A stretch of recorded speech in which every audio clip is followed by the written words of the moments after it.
भाई इमेजिन करो कि आप एक फ़्लाइट में ट्रैवल कर रहे हैं और अचानक से एक अनाउंसमेंट आपको सुनाई देता है जो आपके दिल की धड़कनें रोक देता है। सामने से पायलट बोलता है, ladies and gentleman please attention, I am pilot Andreas. अभी हम आपकी फ़्लाइट को क्रैश कराने जा रहे हैं, भगवान आपकी आत्मा को शांति दें। शॉकिंग लगा ना? ये एक रियल घटना 2015 की है जहाँ पे एक पायलट ने लोगों को जानबूझ के एक पहाड़ी पे ले जाके पूरी फ़्लाइट को क्रैश करा दिया। और ये माना जाता है कि उसने ये सारी चीज़ें जानबूझ के किया। इसका प्रूफ ही अभी मैं आपको बताऊंगा। और एक एक चीज़ जो मैं आपको वीडियो में बोलूँगा जाके गूगल पे सर्च कर लेना। हर एक चीज़ सच है और हर एक चीज़ बहुत प्रूफेस्ट है। आपको अभी वीडियो के अंत तक मैं सारे लीगल प्रूफ आपको दूंगा। दरअसल होता क्या है कि जर्मनी में एक लड़का होता है जिसका नाम होता है एंड्रियास। ये लड़का बचपन से ही जहाज़ों को देख के बहुत ज़्यादा एकदम ब्लश करने लगता था। उसको लगता था कि मेरे ज़िंदगी का एकमात्र सपना सिर्फ पायलट बनना है। वो खूब मेहनत करता है, स्टार्टिंग में बहुत पढ़ाई करता है और धीरे धीरे पढ़ते पढ़ते जब वो रियल में पायलट बनने का समय आता है तो उसको डिप्रेशन होने लगता है, क्योंकि एक दो बार जब वो परीक्षा देता है, एग्ज़ाम्स देता है तो उसके क्लियर नहीं होते। इसकी वजह से उसको धीरे धीरे एंजाइटी होने लगती है। एंजाइटी धीरे धीरे उसका डिप्रेशन में बदल जाती है। अब यह लड़का डिप्रेशन में रहने लगा था, लेकिन ये मानता था कि अगर मैं पायलट नहीं बना तो मेरी पूरी ज़िंदगी का कुछ भी मतलब नहीं होगा, यहाँ तक कि मेरी ज़िंदगी ही ख़त्म हो जाएगी। और ये पायलट को अपनी ज़िंदगी से बढ़ के मानता था। मतलब होते ना किसी किसी के सपने कि भाई अगर ये नहीं मिला तो मेरी पूरी ज़िंदगी ख़राब हो जाएगी, मेरी ज़िंदगी का कुछ भी मतलब नहीं होगा। वैसे ही एंड्रियास के लिए अपना ये वाला जर्नी था कि मुझे पायलट बनना है। अब एंड्रियास क्या करते हैं, री अटेम्प्ट देते हैं और खूब मेहनत करते हैं।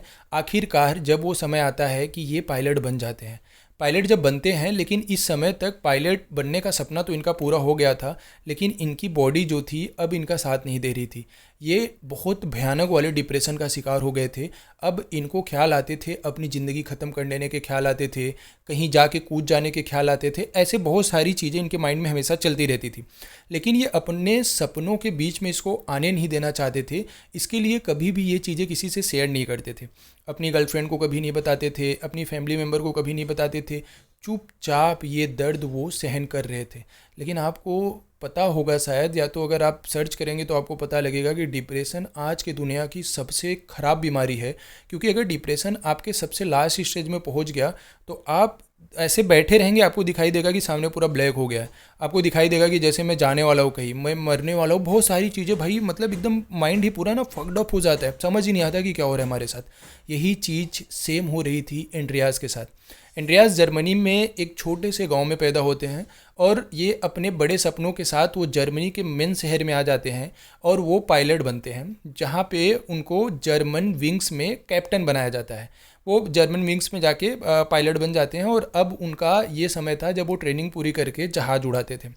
अब जब वो स्टार्टिंग में अपनी जर्नी स्टार्ट किए तो उनको खुशी मिलती थी, थोड़ा अच्छा लगता था कि चलो मैंने अपने सपने को अचीव कर लिया। एक अच्छी सी गर्लफ्रेंड थी, मतलब पूरी ज़िंदगी एकदम फिट थी। उन्होंने अपने सपने को पा लिया था, अपना प्यार पा लिया था, सब कुछ बढ़िया चल रहा था। लेकिन इनकी ज़िंदगी में वो पढ़ाई का प्रेशर समझो या तो पायलट बनने का जो जुनून था ये डिप्रेशन में बदल गया था।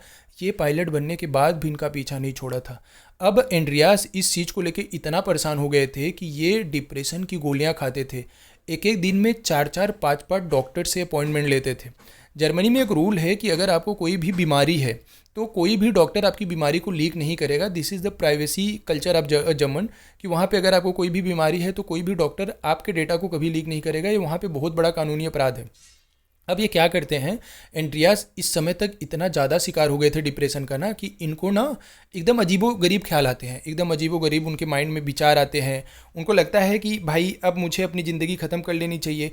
मतलब तरह तरह के एकदम उल्टे सीधे ख्याल आते हैं। लेकिन ये अब आगे जाके कुछ ऐसा करने वाले थे भाई ना, कि जो इनके साथ साथ 150 लोगों की ज़िंदगी और ख़त्म कर देती। मतलब ये सुनने में ही कितना शॉकिंग है कि अगर आप किसी फ्लाइट में बैठे हैं और उसका पायलट ऐसी चीज़ों को फेस कर रहा है, ऐसी बीमारी से जूझ रहा है, तो वहाँ पे जितने लोग बैठे, 150, 200, 250 लोग, सारे लोग डिपेंड होते हैं उस पायलट के एक डिसीजन पे। पायलट ने एक गलती करा, आपकी ज़िंदगी ख़त्म, आपके साथ वो जितने लोग ट्रैवल कर रहे पूरी ज़िंदगी ख़त्म। ऐसे ही होता है इस कहानी में। क्या करते हैं एंड्रियास अब डिप्रेशन के एकदम लास्ट स्टेज में पहुंच जाते हैं। एंड्रियास अपने आप को नुकसान पहुंचाते हैं, बहुत चिड़चिड़े हो जाते हैं। एक एक दिन में उन्होंने 10-10 डॉक्टर से अपॉइंटमेंट लिया था। जब वो लीव पे जाते थे ना तो वो गोलियां खाते थे, 10-10, 12-12 गोलियां खाते थे ताकि उनका माइंड ठीक रहे। और आप देखेंगे कि कैप्टन जब कोई बनता है ना, तो जब पायलट कोई जहाज़ उड़ाता है तो उसके पहले उसको बहुत सारे टेस्ट करने होते हैं, क्योंकि ये बहुत डेंजरस सा रूल है। और समय समय पे ऐसे कांड होते हैं ना कि पायलट के ऊपर बहुत ही बारीकी से ऐसे इन्वेस्टिगेशन करे जाते हैं ताकि जितने लोग ट्रैवल कर रहे हैं भाई उनकी ज़िंदगी सेफ रहे। क्योंकि एक डिसीजन से, पायलट का जो भी एक डिसीजन होता है ना, उससे ये डिसाइड होता है कि जितने लोग हैं वो सही में अच्छे तरीके से लैंड करेंगे अपने डेस्टिनेशन पे, कि रास्ते में ही उनका काम तमाम हो जाएगा। तो अब वो दिन था जब एंड्रियास एक बड़ा कांड करने वाले थे। भाई एंड्रियास की तबीयत अभी ठीक नहीं चल रही थी। एंड्रियास क्या करते हैं कि आज जाते हैं अपना तैयार होके, और रात को उनको नींद नहीं आई थी। रात को वो पूरी रात जगे थे, पूरी रात वो अपने एक कमरे में बैठ के रोए थे, पूरी रात जगे थे। एंड्रियास का माइंड एकदम ना अलग ही हो गया था। मतलब एंड्रियास को लगता था कि भाई अब मुझे नहीं रहना इस धरती पे, यहाँ से चले जाना है, ऐसे मतलब पूरा एकदम डिप्रेस्ड हो गया था बंदा भाई। अब आज वो दिन था जब ये तैयार होके सुबह सुबह एक फ़्लाइट लेते हैं, और फ्लाइट लेके जर्मनी के मेन सिटी से एक दूसरे एयरपोर्ट पे जाते हैं। अब जब ये सुबह जाते हैं तो जो इनके साथ इनका को पायलट था, वो एक चीज़ नोटिस करता है कि ये अचानक ना मतलब फ़्लाइट में विमान को नीचे लेके आ रहे हैं। जैसे होता है ना टर्बुलेंस, टर्बुलेंस में होता है ना विमान डायरेक्ट नीचे चले आता है, तो वैसे ही आज एंड्रियास कुछ अलग कर रहे थे। विमान को डायरेक्ट नीचे लेके आ रहे हैं, और वो देख रहे हैं कि विमान जब नीचे आता है तो कैसा होता है, कोई सिग्नल देता है या तो कोई बीप सुनाई देती है। मतलब थोड़ी अलग ही हरकत थी। तो उनका जो को पायलट था, को पायलट उनको कहता है कि क्या कर रहे हो भाई ये सब। तो वो इग्नोर करवा देते हैं कि नहीं ऐसा कुछ नहीं, ऐसे ही करके इग्नोर कर देते हैं। लेकिन अब इसके बाद वाली जो ये फ्लाइट फ्लाई करने वाले थे, यहाँ पे उनका एक बहुत ज़्यादा मतलब और इतना ज़्यादा खतरनाक ये कांड करने वाले थे ना, कि पूरे इतिहास में सबसे शर्मनाक और सबसे मतलब क्या कहते हैं उसको, डिप्रेस्ड करने वाला कांड बन जाता। और भाई ये इनका कांड 150 लोगों की ज़िंदगी भी तमाम कर दिया। तो अब जब ये मेन शहर पे जाते हैं तो मेन शहर से इनको एक दूसरी फ़्लाइट मिलती है, दूसरा को पायलट मिलता है। अब सारे 150 पैसेंजर की वो फ़्लाइट थे, और उसका फ़्लाइट का नाम था जर्मन विंग्स फ़्लाइट 9525। इस फ्लाइट को उड़ाने के लिए एंड्रियास तैयार होते हैं, और ये अपना मतलब 10-15 मिनट रेस्ट करते हैं। रेस्ट करके आते हैं और कॉकपिट में जाके बैठते हैं, और उनका जो को पायलट था वो भी आता है, सारे जो एयर होस्टेस वगैरह होती सब आते हैं। धीरे धीरे सारे पैसेंजर आने लगते हैं, और ये बंदा एकदम शांति से जाके बैठा था अपने पायलट वाली सीट पे। वो जो जहाँ से फ़्लाइट उड़ाते हैं कॉकपिट के अंदर जाके बैठा था। लेकिन ये एक बड़ा कांड करने वाला था। वहाँ पे किसी को नहीं पता था, जितने 150 मासूम पैसेंजर थे उसमें जो 10 वहाँ पे एयर होस्टेस थी, इसके साथ जो को पायलट था, किसी को नहीं पता था कि ये बंदा हम सबकी ज़िंदगी ख़त्म करने वाला है। टाइम होता है 10:15, और अब समय था कि जब फ्लाइट को एटीएस ने टेक ऑफ करने का साइन दिया, और फ्लाइट धीरे धीरे रनवे पे निकलती है और अचानक से हवा में उड़ जाती है। हवा में उड़ती है फ्लाइट। अभी तक सब कुछ बढ़िया चल रहा होता है, डेस्टिनेशन था 3 घंटे का, और अभी 1 सवा घंटे बीते थे। और जो इनका को पायलट था, जो इनका सह पायलट था, वो अभी वॉशरूम जाने के लिए कॉकपिट से बाहर निकलता है। और अब इनके पास ये मौका था कि जब ये एक बड़े कांड को अंजाम देने वाले थे। जैसे ही एंड्रियास का जो को पायलट होता है वो बाहर निकलता है कॉकपिट से, तो पहले ऐसे रूल नहीं होता था कि मतलब वो जो कॉकपिट होगा उसमें 2 लोग रहेंगे। पहले ऐसे होता था कि एक आदमी है, 2 पायलट होते हैं एक फ़्लाइट में। तो पहले ऐसे रूल था कि अगर एक वॉशरूम गया है तो 5 मिनट में 7 मिनट में आ जाएगा, तब तक जो कार्यभार है वो दूसरा पायलट संभालेगा। लेकिन ये कांड के बाद बहुत सारे रूल चेंज हो गए। अब ऐसा रूल बन गया कि भाई अगर एक पायलट जाता है कहीं, वो वॉशरूम जाता है या तो थोड़ा रेस्ट करने जाता है, तो उसके साथ एक एयर हॉस्टेस रहेगी, लेकिन कॉकपिट में अकेले कोई बंदा नहीं रहेगा, ना ही अकेले कोई पायलट रहेगा और ना ही अकेले कोई एयर हॉस्टेस रहेगी। 2 लोगों का वहाँ पे रहना अनिवार्य कर दिया गया इस कांड के बाद। अब जैसे ही एंड्रियास का जो को पायलट था वो बाहर निकलता है, तो एंड्रियास अब पूरे कॉकपिट में अकेले थे। अब इनके पास मौका था, जब ये इतने दिन से सोच रहे अपने कांड को अंजाम देने वाले थे, अचानक से ये क्या करते हैं, जाके कॉकपिट का डोर लॉक कर देते हैं। कॉकपिट का डोर लॉक करते हैं तो कॉकपिट का डोर बड़ा ही सील्ड होता है, मतलब बुलेट प्रूफ होता है कि अगर बाहर से कोई बंदूक से भी गोली मारे ना, फिर भी कुछ नहीं होगा, क्योंकि ये एक सेफ्टी पर्पस से बनाया जाता है। कभी कोई फ्लाइट हाईजैक कर ले तो वो अगर पायलट वो सुरक्षित लैंड करा सके, क्योंकि वो पायलट के ऊपर कोई भी प्रेशर ना बना पाए, इसके लिए कॉकपिट का दरवाज़ा बड़ा खतरनाक होता है। तो भाई वो कॉकपिट का दरवाज़ा खड़े होकर लॉक कर देते हैं, और लॉक करने के बाद ये अनाउंसमेंट होता है, ladies and gentleman, this is pilot Andreas. अब हम जाके अपनी फ़्लाइट को क्रैश करने वाले हैं। आप सबकी आत्मा को भगवान शांति दे। जैसे ही ये अनाउंसमेंट होता है भाई ना, जितने 150 लोग बैठे थे फ़्लाइट में, सब हक्का बक्का रह जाते हैं। उनको लगता है कि टेक्निकल ग्लिच है क्या, ये कैसी आवाज़ थी। अब उनका जो सहपाठी था, मतलब को पायलट था, वो वॉशरूम से बाहर निकलता है और वॉशरूम से बाहर निकलने के बाद कॉकपिट का दरवाज़ा जब खोलता है तो वो पूरा लॉक था। और भाई अब क्या होता है ना, विमान धीरे से जो अपनी ऊंचाई पे उड़ता है ना, 3000 3,500 फीट की ऊंचाई पे विमान उड़ता रहता है। अब जर्मन विंग्स का जो ये 9525 विमान था ना, अचानक से नीचे आने लगा, मतलब वो अचानक से ज़मीन की तरफ जाने लगा। और विमान का पूरा एक टेक्निक होता है कि मतलब उसको कब नीचे आना है, कब ऊपर जाना है, मतलब यात्री को, जितने भी पैसेंजर्स रहते हैं ना, उनको पता नहीं चलता ज़्यादा। लेकिन ये अब महसूस हो रहा था, जिसको हम टर्बुलेंस कहते हैं, ऐसे ही होता है कि विमान अचानक नीचे आ जाता है। तो भाई ऐसे ही हुआ कि विमान अचानक नीचे आने लगा और वो ऐसे ना झट से नीचे आता था, झट से नीचे आता था। जो को पायलट था वो बेचारा एकदम शॉक्ड हो गया। अब उसके पास इक्विपमेंट थे, वहाँ पे एक कुल्हाड़ी रखी थी, उसने कॉकपिट की दरवाजे पे तेज़ी से मारने लगा। जितने भी वहाँ पे एयर हॉस्टेस थी वो भी दरवाजे को तेज़ी से खोलने लगी, लेकिन वो बंदा अंदर से दरवाज़ा लॉक किया हुआ था। और लगभग ये नामुमकिन होता है कि कोई भी कॉकपिट के दरवाज़ा को तोड़ के पायलट के पास चले जाए, क्योंकि सेफ्टी पर्पज़ से बड़ा ही सील्ड तरीके से बनाया जाता है। भाई देखते ही देखते ये बंदा फ्लाइट को एक 5-7 मिनट में एकदम नीचे लेके चले आता है, जहाँ से लोगों को दिख रही थी कि ये बिल्डिंग है। यहाँ से दिख रहा था कि मतलब हर एक चीज़ लोगों को दिखाई दे रही थी कि हम ज़मीनी स्तर पे हैं। और ये बड़ा ही डेंजरस होता है कि अभी आप 1.5 घंटे बाद अपनी जर्नी पे पहुँचने वाले हैं और आपको खिड़की से आसमान नहीं बल्कि बिल्डिंग्स दिखाई दे रही है। और देखते ही देखते ये अपनी फ़्लाइट को जर्मनी के एक बहुत ही जो घना पहाड़ होता है उसमें ले जाके लड़ा देते हैं। लोगों की चीख पुकारे एकदम मतलब शांत हो जाती हैं और फ्लाइट पूरी क्रैश्ड हो जाती है वहाँ पे। अब उस जंगल के उस जो हिल्स थी वहाँ से सिर्फ धुआं दिखाई दे रहा था।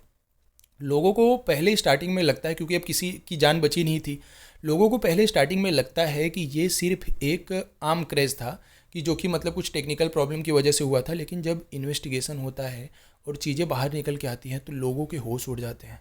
जब इन्वेस्टिगेशन होता है तो वहाँ पे ऑडियो जो होता है ना वो एटीएस के पास जाता है, मतलब जो बातचीत करते हैं वहाँ की ऑडियो एटीएस के पास जाता है। जब वो लोग सुनते हैं और देखते हैं तो उनके होश उड़ जाते हैं और उनको पता लगता है कि बंदे ने जानबूझ के फ़्लाइट को क्रैश करा है। अब इस पे इन्वेस्टिगेशन बैठती है कि आखिर फ़्लाइट को क्रैश करने के पीछे रीज़न क्या होगा।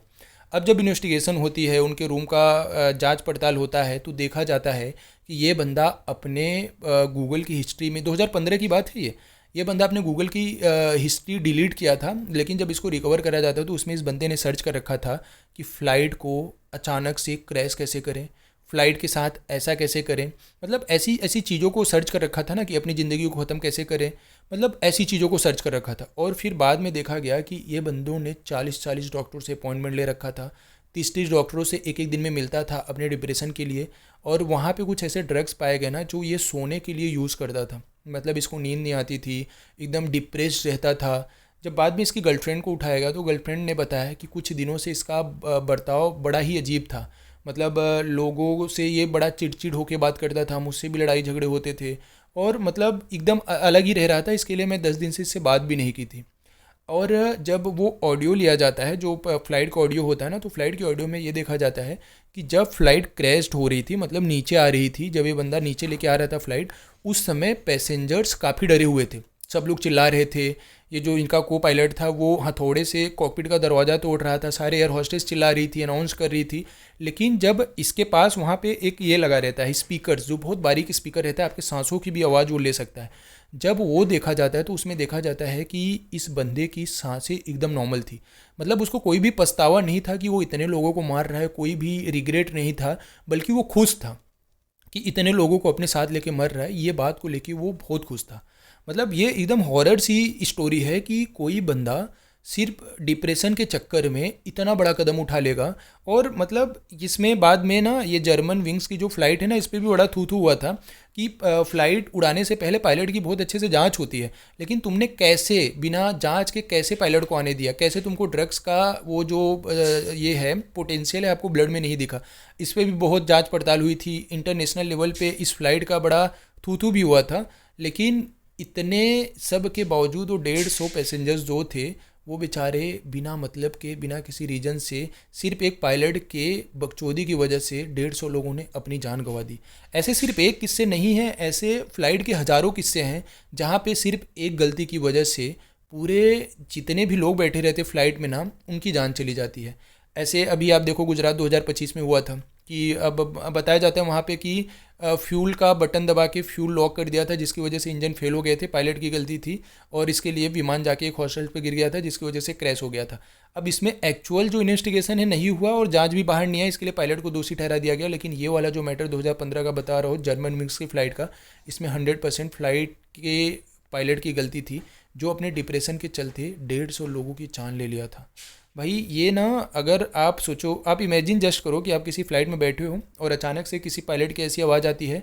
अब आपको पता है कि आप हवा में हो, कुछ नहीं कर सकते, आपके बगल में कुछ सब बिल्डिंग्स दिखाई दे रही है, फ़्लाइट अचानक से नीचे आ रही है, माहौल एकदम टर्बुलेंस जैसे हो गया, घबराहट हो रही है आपको, लेकिन आपके पास कुछ भी रास्ता नहीं है, सिर्फ आपको भगवान भरोसे वहाँ पे बैठे रहना है। और अचानक से एक तेज़ी से धमाका होता है और पूरा फ्लाइट क्रैश्ड। कैसी लगी आपको स्टोरी? कमेंट करके ज़रूर बताना। और जितनी भी बातें मैंने बताई, हर एक चीज़ आप गूगल पे जाके सर्च करेंगे तो आपको पता लगेगा कि ये स्टोरी कोई फेक स्टोरी नहीं है, बल्कि एक सच स्टोरी है, जिसके बाद पूरे एविएशन सिस्टम्स में बहुत बड़े बदलाव किए गए और बहुत बड़े बड़े कदम उठाए गए, जिससे कभी भी कोई पायलट अकेले कॉकपिट के अंदर छोड़ा नहीं जाता, क्योंकि वो उसके माइंड में क्या चल रहा है, कब क्या कर दे, किसी को कुछ नहीं पता। इसके लिए हमेशा उसके साथ एक सहयोगी का रहना कंपलसरी। अगर आप फ्लाइट में ट्रैवल करे होंगे तो आपने देखा होगा कि जैसे ही एक पायलट अगर निकलता है वॉशरूम जाने के लिए, तो वहाँ पे जाके एक एयर हॉस्टेस बैठ जाती है, क्योंकि अकेले वहाँ पे रहना किसी को अलाउड ही नहीं है। अब और भी ज़्यादा वहाँ पे मतलब सुरक्षा बढ़ा दी गई है, वहाँ पे कैमरेज वगैरह लगा दिए गए हैं, जो एटीएस हमेशा उसको सर्वेलाइन करती है। तो ये चीज़ें सिर्फ एक पायलट की गलती की वजह से सारे पैसेंजर की वहाँ पे जान चली गई थी। अगर स्टोरी अच्छी लगी हो तो कमेंट करके ज़रूर बताना, और इस स्टोरी के बारे में आपकी क्या राय है ये भी बताना। Thank you so much for watching my video.